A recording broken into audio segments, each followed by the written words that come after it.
Is China the most racist country in the world? Racism. It's a word that many are afraid of. It's a powerful word that's often used to assert dominance over people, wielded incorrectly as a weapon by the weak of character to win unwinnable arguments and to besmirch the character of people they dislike or are afraid of. Let's get one thing straight. Real racism is nasty, and I know what real racism is. I grew up in South Africa during the abolishment of apartheid, and I witnessed some of the most savage acts of violence, death, and inhumanity possible inflicted on both sides of the struggle. I'm not talking about petty, perceived discrimination, name-calling, or entitlement here. I'm talking about necklacing, setting people on fire, stoning of pregnant women, bombing of train stations and public places, revenge attacks against the innocent, and random violence against people based solely on the color of their skin. I have been exposed to racism and discrimination my entire life, and I can cut through the shit and know how to separate real racism from the now very common bullshit outrage culture of "you said something which hurt someone's feelings" style of racism. And I'm talking about the white people getting offended on behalf of other random races and other races getting, offended on behalf of some other races, that kind of thing. That's what we're seeing a lot of these days. After leaving South Africa, I thought that I would no longer have to deal with a society riddled with hate and discrimination. I was, however, incredibly shocked when moving to China to see just how blatantly open racism was. And I'm going to give you a couple of examples. It shocked me because I was used to having to walk on eggshells when discussing the topic of race, but in China it's just something that's out there in the open. So, for instance, when introducing myself to Chinese people, I would be asked where I'm from. Actually, I'd usually be told, "You're from XYZ." They would say things like "Ni shi shi de" or "Ni shi ma," that kind of thing, which means "Are you Russian?" or "You're American, aren't you?" that kind of thing. But when I would say that I was South African, I would 100% of the time get a very confused, "But you're not black" response. And, after a lengthy explanation as to why I wasn't black, I'd usually get a "good, because black people are bad" type of response. I was very uncomfortable with this, and unfortunately, this was the attitude of the vast majority of people in mainland China. And yes, I said it, the vast majority. You see, usually in cases of open racism like this, you can always kind of say, "Oh, it's only a few people. It's a couple of bad eggs that have this kind of idea, the outliers, And that way you can kind of exclude an entire group of people from being bad or having a bad trait because it's only a few nasty ones." However, in this case, this kind of discrimination, this kind of open discrimination specifically against black people and Indian people, and we'll get into some of the others later, is actually the vast majority of mainland Chinese people. I'm saying 99% of all Chinese people that I spoke to from all different walks of life would have something derogatory to say about black people when I mentioned that I was South African. Me being white meant that I was the kind of foreigner that they like, and almost immediately I'd be told how other races are inferior, and they have all sorts of things that are quite common to hear in China, like, "Oh, Indian people smell bad, black people are scary and look like this," etc., etc. The fact of the matter is, though, I would still receive discrimination. Now, I've mentioned it before, a lot of it was positive discrimination. Because I was a white foreigner, I would be invited to people's tables, invited to drink for free. I'd be given special attention. This, however, is not something that I was looking for and not something that I enjoyed, especially after a while it starts to grate. And it leads to situations where you can't even have a meal peacefully with your wife at a restaurant without being accosted by a shirtless man trying to kiss you. Now, the reason I talk about all of this is because I would like to talk about the current signs and attitudes towards foreigners right now in mainland China. There's always been discrimination. And like I said, though, it can be positive discrimination. But a very tried and true tactic used by the Communist Party of China is that whenever they make a mistake, they will lay the blame solely on the shoulders of foreigners. It's something that's actually been going on for centuries, and if you read up about the Boxer Rebellion, you'll see it was started in a very similar way. Basically, when there's a problem domestically in China, the easiest way to deflect the anger of the local populace is to point fingers at someone else. So, what happens in a crisis like this? Well, the CCP made a huge mistake and really bungled and mishandled the whole thing in the beginning when it comes to the coronavirus, the Wuhan coronavirus. So what do? Easy. They start to plant little seeds of doubt, and they start to plant these little conspiracy theories about, oh, guess what? It probably came from America. And when they don't blatantly plant these seeds, they secretly fan the flames of these conspiracies by not taking down these posts, by not doing anything about them, allowing them to spread. And remember, this is a government that will immediately purge the internet of any kind of conspiracy or bad talk about the Communist Party of China or China. However, when there's things going viral with millions and millions of views saying that, oh, the virus probably came from America, it gets left alone, it gets shared, and it gets allowed to just grow out of proportion. And that's what they secretly want to happen.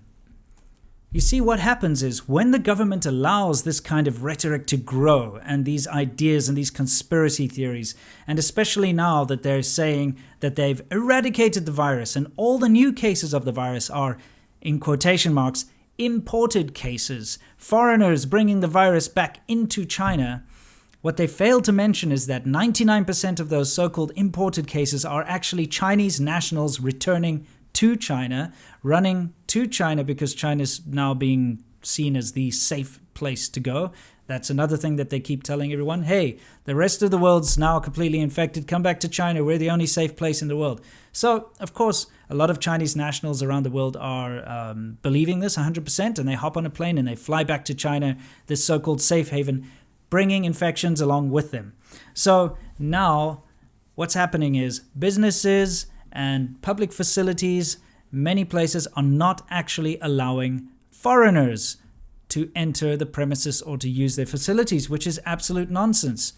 Because unfortunately, the majority of the foreigners who are now victim to this discrimination are actually foreigners who didn't leave China in the first place. These are the guys who stuck it through when China was going through the tough times. These are the foreigners that said, you know what, China, I've got your back. I'm going to stay here. You know, we're in this together. And they sat through the quarantines and they did everything that they were told. And now they're being told, sorry, it doesn't matter. Even if you have a clean bill of health, even if you have your little Star of David QR code that proves that you're a healthy and non-sick foreigner, you're not allowed into our karaoke. Hey, why can't we go in? Why can't we go in? 他就问他们为什么不能进。抱歉，我们这边那个也是接到部门，我们这边现在是接待不了外国人，就上级通知呗。对，上级通知我们也没办法，对吧？ You're not allowed into our supermarket. 刚刚说了，他说老板不让外国人进，什么意思？ You're not allowed into our hairdresser, you know, our barbershop. Because they don't like black people in. Oh, he just said it in Chinese. We don't like black. My boss told me not to let black. He said it. My family is inside eating lunch because they are Chinese.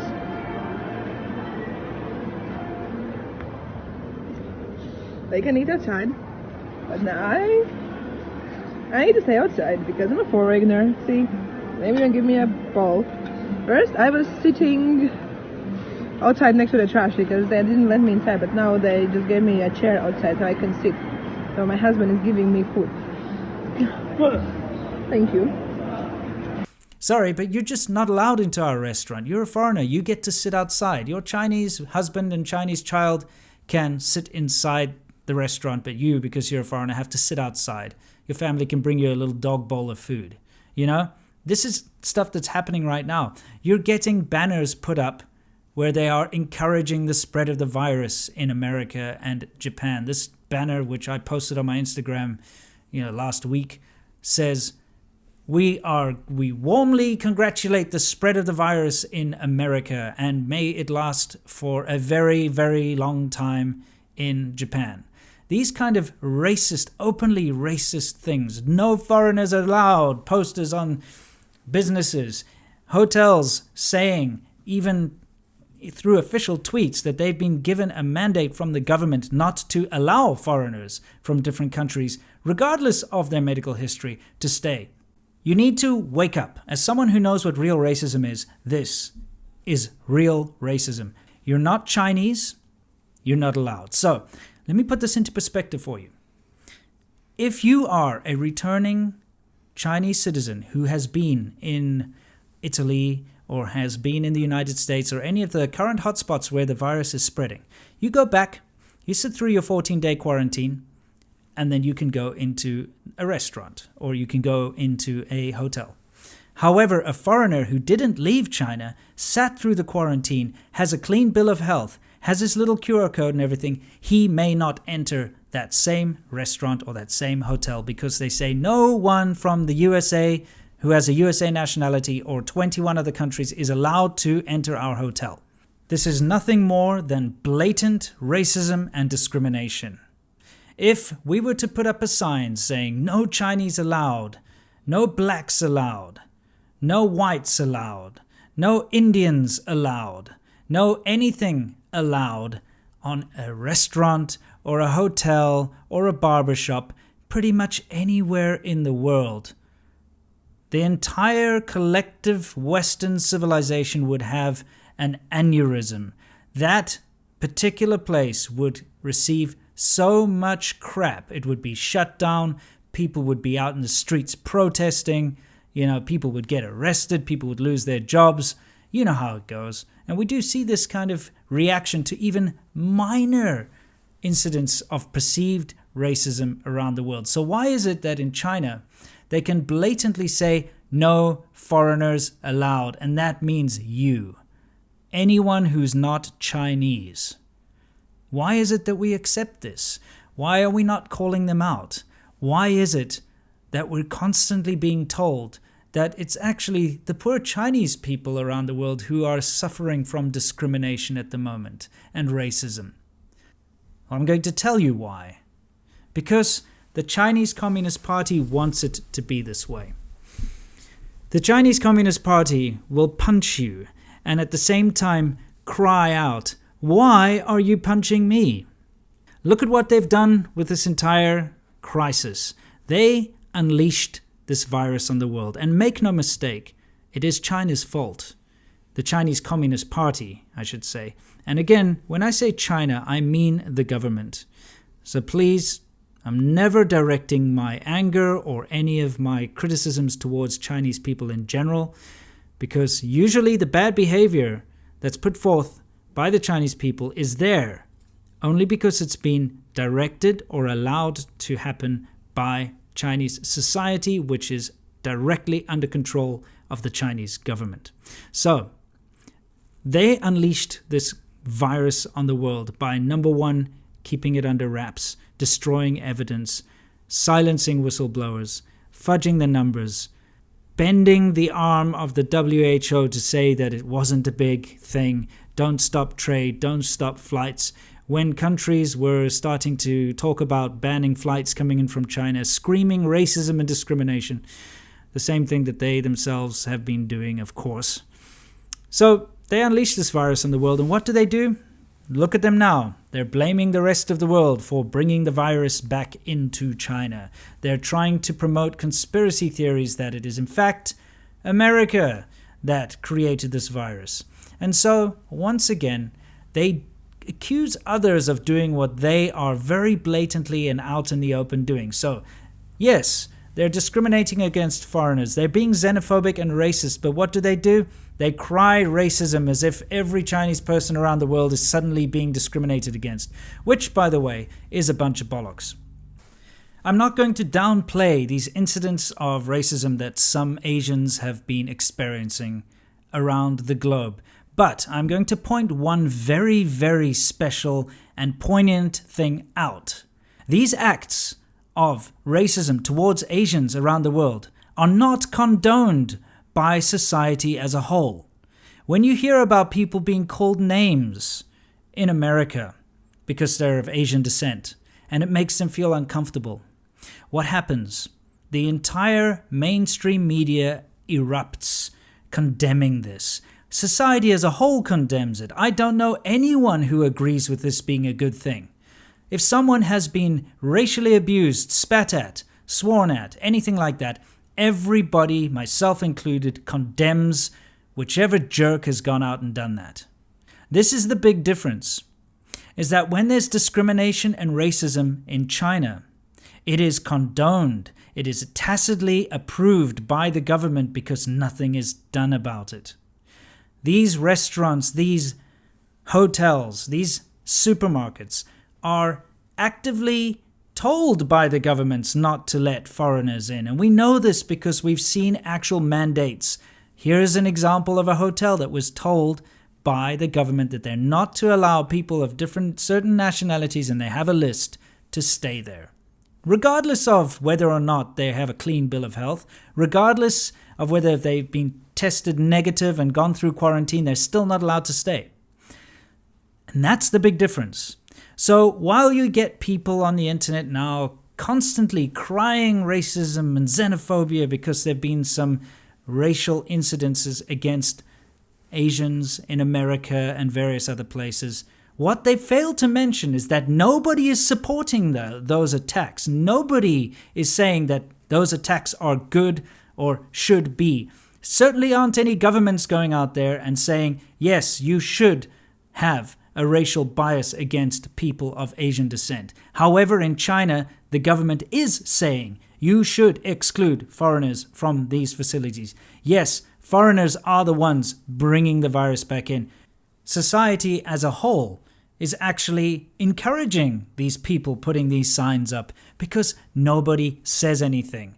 In Chinese society, the way things work is people do not like confrontation. And to be honest, because of the rhetoric from the government, I'm sure that most people think it's safer not to allow foreigners into bars and restaurants and things anyway. So they're probably quite happy about it. So you've got a society that's condoning this xenophobia and racism, and you've got a government that is allowing it to continue and allowing these biases to be put forth and allowing this xenophobia and this racism. And you know how they're allowing it is because they're not putting a stop to it. And we all know that the Chinese government has the power to put a stop to anything. I've seen it with my own eyes countless times. If they decide that there are going to be no street vendors this week, they will put a stop to the street vendors this week. They will go out and clean up the streets. If they decide businesses are not allowed to be racist and xenophobic against foreigners, they will stop businesses from being racist and xenophobic against foreigners. So once again, to make it clear, the difference between these acts of racial discrimination that we've been seeing in the Western world against Asians compared to these acts of racial discrimination we're seeing against foreigners of all different ethnicities other than Chinese, of course, in China, the difference is that one is condoned by both the state and society and actively encouraged, and the other is condemned by society as a whole and looked down upon. Now let's not fall into the trap of hatred here. Being the target of racial discrimination and racism is one of the most dehumanizing things that can ever happen to a person. I've had to deal with it my entire life, in one form or the other. In fact, even in my adult years, I still deal with it all the time. People say, well, you're a white South African, so you must be racist. It must be a part of you. Now, if that's not a form of racial discrimination, I don't know what is. What if I was a Chinese South African? Would people say the same thing to me? Or if I was an Indian South African? I'd say not. That is in itself the definition of racism.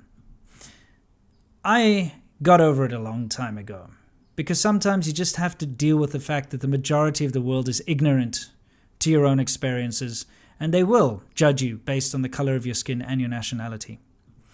What we don't want to do here is we don't want to get into a situation where we allow this kind of state and society condoned racism to flourish. We cannot sit back and accept it. We have to hold the Chinese Communist Party to task. They must clean their own house before they go out screaming and shouting racism. Right now, I firmly believe that China, out of all the countries I've ever lived in, is the only country that openly condones racism. And as such, I will call it the most racist country in the world.